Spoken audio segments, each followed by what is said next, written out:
So, ladies and gentlemen, I'm joined in studio today with a guy who's already made a big name for himself in the Irish country music scene.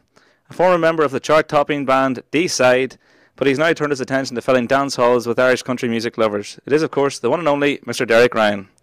So, Derek, welcome to Destination Country, and thank you for taking time out of your busy schedule to come along here to us today. Thank you very I much. suppose I should begin by asking a wee bit about your background in music. Where did it all start for you? Well, I first started, I suppose, gigging when I was about 12. Okay. So very, very young, but it was just locally with my brother and just as a hobby, really, during the summer and different things, and playing the drums and singing. And then as I got older, I got into like a bit of Oasis and a bit of rock and pop. But we always loved Garth Brooks. I went to see Garth Brooks when I was 12, and it just really, I loved country music from then on, really. And then all the Irish guys, of course, as well. And then at about 17, 18, I got signed to Warner in London. And I moved to London then with the band, boy band. Yeah. But then it was always the plan to come back and do a country album. Right. And eventually, about 10 years later, but a good while later, I wrote a song called God's Plan, and that was it really, just took off from there. Okay, very good. It's obvious music was your passion and you have a love for it. Apparently you even abandoned a degree in accountancy to take up music. What would you say have been your big influences on your musical career so far? What artists? I suppose artist-wise, as I said, Garth Brooks. I love some kind of, old school country as well, like Hank Williams and Johnny Cash and that type of thing, and modern, then I suppose Keith Urban, a little bit of Brad Paisley. Yes. Did you see him in concert? I didn't. Yeah, just a little bit of him now. I'd be more of a Keith Urban man now, I think. Right. But I like all types of music. Like I love Michael Bublé as well. I think he's Ollie Murs? the best singer. Little bit of Ollie maybe. I love your take on his new single. I like his song. Yeah. Yeah. Well, you can't beat that Motown, the old That's Motown it, beat. Yeah. So you've made the transition from pop star to country star very successfully. How have you found it? I love it. I much prefer it to the pop scene, to be honest, because it's very real. What you see is what you get, and you get to, I suppose, you get to meet your fans or you're down up close and get to know them, and the Very loyalty. personal. The loyalty is a big thing. Like we would have people come maybe twice a week, maybe 3 times a week, depending on where we were, and to come and see us. And you just don't have that in the pop scene because people move on very quickly. Yeah, very true. So rumour has that you're on the Paul Claffey Portugal tour this year. How did you find that, and can we expect any more from Portugal in 2013? I don't like rumours. It was great, and I did the Hooli in the Sun as well, for Declan Ernie, and they were brilliant. I mean, they really are fun in the sun, and everyone's up for the music and the dance and the crack, and again you get to meet people that you mightn't get to meet all the time. Like there was people there from Scotland, Wales, England, you name it. Any tours for 2013 abroad? We do. There's lots of things in the pipeline. We have a concert tour of Ireland in place, and we also have a tour of the UK. And we have about 3 or 4 different trips abroad. So Very good. I get to see the sun at some stage. So you're a singer-songwriter, and a lot of your material is your own and very original. Do you find it difficult sitting down to write material, or how does it all come about? I never actually sit down to write, because I used to do it quite a lot, and it makes it difficult. Sometimes if you're if I get an idea, I will sit down and I'll really work at it then. But every now and again, an idea might come, and sometimes it works out, and sometimes it doesn't. And so, but I enjoy it. That's the main thing. So. How would you pick the songs for your albums?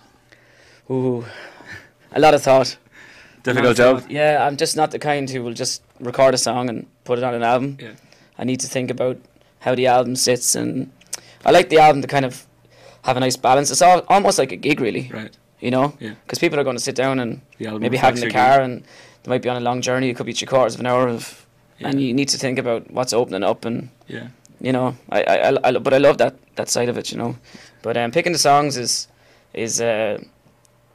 tough. You want to get the right. I would have thought so. The right balance. Any plans for a live album in the pipeline at all? Hopefully, in the new year there'll be a live DVD and an album. Okay. But I have some other ideas for albums, and I don't know whether it's going to be this year, or the coming year, or the following year. But I have lots of ideas up here. So Sounds good. We'll look forward to that. So you had a very successful concert tour this year. You toured around Ireland. As you said, you have more for next year. That was one of my questions. Will there be any around this area, and if so, will there be any in Uri? Possibly, yeah, very possibly. We had a very successful tour, and we're just going to broaden it. So I mean, we're going to hit as many areas as possible. Okay.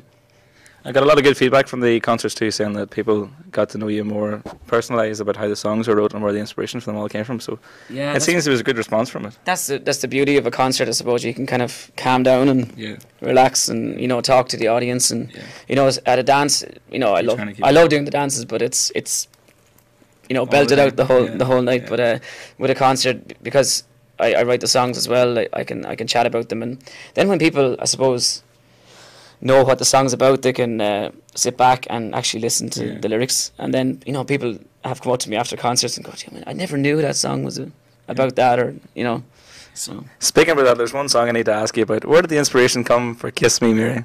Kiss Me Mary. I'd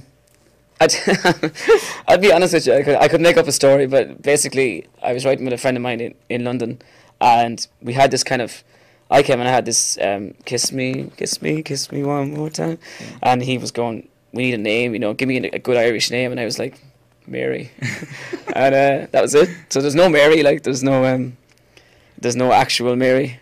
Okay. But there is a Bella Liverpool. All right. She wasn't my Bella Liverpool, but there is. We have a co-presenter on the show who would like you to change the name to Kiss Me something else. I'm sure you could guess who that was. Oh, it's sang to me many times from the floor. Kiss me, whatever. Kiss me, Derek. Quite a lot. Actually, been hogging the stage. Yeah. So you have 3 very successful albums out at the minute: The Mother's Son, Made of Gold, and of course the latest. We've been giving it a good plug here in Destination Country with Dreamers and Believers. Yeah. As well as that, you released your first DVD this year, the Singles Collection. How has that been received by your fans? Singles Collection, yeah. I mean, it's going very well. We put it out because I had all the DVDs, and people were just asking me for a DVD, because I suppose there's a lot of people who would like to sit back at home and just relax and look at you on TV. So, and because of the popularity of all the shows on Sky TV, people do see the videos and want to see them more regularly. So it's going great. And Dreamers and Believers, may I add, is 4 weeks in the Irish indie charts at the moment. So and it's up to number 14, which I'm very proud of. So couldn't believe it. I walked into HMV last week and seen Derek Ryan, Dreamers and Believers on the shelf. You would never have imagined that 4 years ago. And my sister is a big Ollie Moores fan, and there was a picture in HMV of Ollie was at number 5, and I think I was at number 6 or 7 or something, and I was having great major achievement for you. Yeah. So I'm sure you've noticed yourself from you started out on the road till today, there's been a big turnaround in the generations going to the country dancing scene. You've yourself played a big part of this, I'm sure. How does that? How do you take that? Yeah, it's brilliant, I suppose with all the young artists out at the moment, it's keeping it really fresh, and the music is great. I love almost every song I hear from different people, and that's the way. The more the merrier. That's the way I look at it. Keep it coming, and the more artists there is, the better. Hashtag up the jive. Up the jive. So full house on Saturday night. Hopefully a full house tonight. You've enjoyed it so far. Brilliant year for 2012. Yeah, I mean, there's a big 2012 has just been a great year. There was a great push from. I have a great team of people working with me and a great band, and we just worked really, really hard to get up to. And as you say, there's full houses and great crowds at gigs. So I'm a happy man now coming into Christmas, and the new year. I would say, so any time off over Christmas? No, not really. No. I know Christmas Eve, Christmas Day, I'll go home and relax, and then we're back into it then Boxing Day. So, and we have 2 weeks holidays in January. So busy season ahead. So you've cracked Ireland, the UK and Portugal by the sounds of it too. What are the plans for Derek Ryan and the band ahead for 2013 and beyond? I mean, beyond, we're doing dances and concerts as well. We really want to take the concert show elsewhere, and I get a lot of emails from even further abroad, like Australia and Canada and places that I've heard God's Plan and Mother's Son and Made of Gold. All those originals seem to go down well, so we're going to look into that as well, and we're just constantly building and working hard. Very good. Well, I'm glad it's going well for you. Once again, Derek, thank you so much for joining us here in Destination Country. It's been a pleasure and a privilege. Is there anything you'd like to say to your fans before we go? Well, just thank you very much for all the support, for all the requests on the radio stations. That really plays a big part, and the TV shows as well, and just coming to the dances. I mean, it's great. Well, best of luck with it, and best of luck with 2013, and once again, thank you for joining us here in Destination Country. Ladies and gentlemen, Derek Ryan.